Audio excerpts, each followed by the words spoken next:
여러분 안녕하십니까? 오늘부터 생활뉴스 진행을 맡은 권윤수 기자입니다. 이어서 대구 경북 소식 전해드립니다.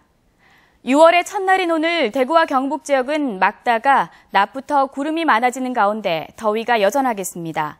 낮 최고 기온은 대구 32도를 비롯해 구미와 안동 31, 포항 32도 등으로 어제보다 조금 높겠습니다. 대구 기상대는 내일은 구름이 많다가 밤에 흐려지겠고 대구의 낮 최고 기온 27도, 안동 28도 등으로 오늘보다 5도가량 낮을 것으로 예보했습니다. 6월 호국 보훈의 달을 맞아 오늘 오전 10시 앞산 충운탑에서는 전몰군경 유족회 대구시 지부가 주최하는 제15회 호국 영령 추모제가 열리고 10시 40분부터는 망우공원 내 임난 호국 영남 충의단에서 제5회 의병의 날 기념식과 향사제가 열립니다. 6일 현충일에는 충운탑에서 제60회 현충일 추념식이 열리며 13일에는 두류공원 야구장에서 제2회 달구벌 보훈문화제가 열리고 25일에는 6.25 전쟁 65주년 기념식이 개최됩니다. 우리 축산업의 생산 기반 위축이 심각한 것으로 나타났습니다.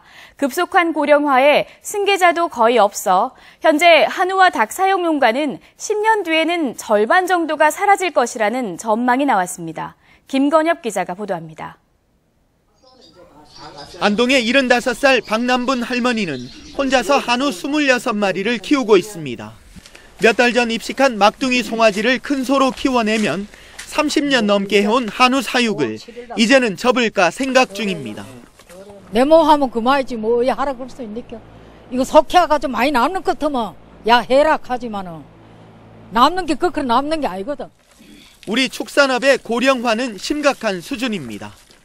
65세 이상 비율이 44.3%. 하지만 승계자 확보 비율은 저조합니다. 축산 승계자를 확보하지 못했다는 비율이 85.3%로 대부분을 차지했습니다. 특히 한우는 20마리 미만을 사육하는 소규모 번식 농가를 위주로 사육 포기가 늘면서 생산 기반을 걱정해야 하는 상황이 됐습니다.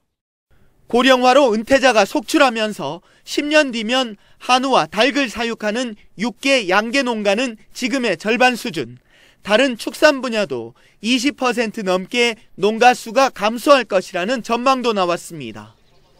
축산 농가 수 감소는 축산물 생산량 감소로 이어져 수입 의존도가 높아지게 되고 가격과 식량 주권에도 악영향을 줄 수 있습니다.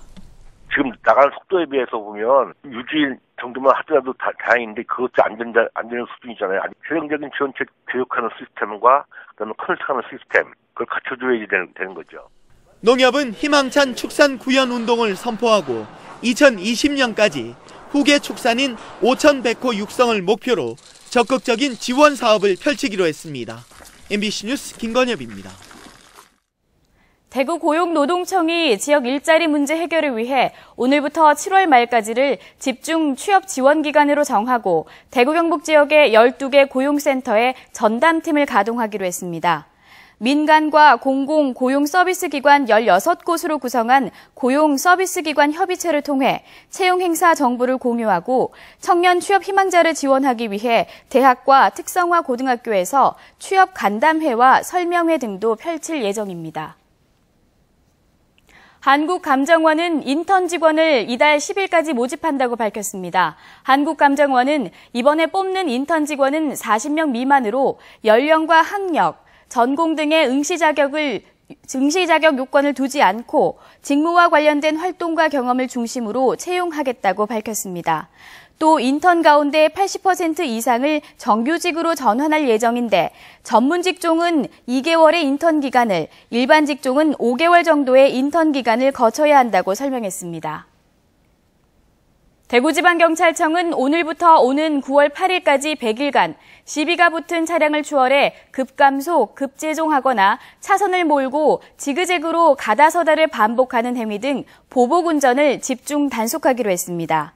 경찰은 보복운전은 대형 사고로 이어질 수 있는 만큼 일반 형법이 아닌 특별법으로 가중 처벌하고 있다며 피해 운전자들의 적극적인 신고를 당부했습니다.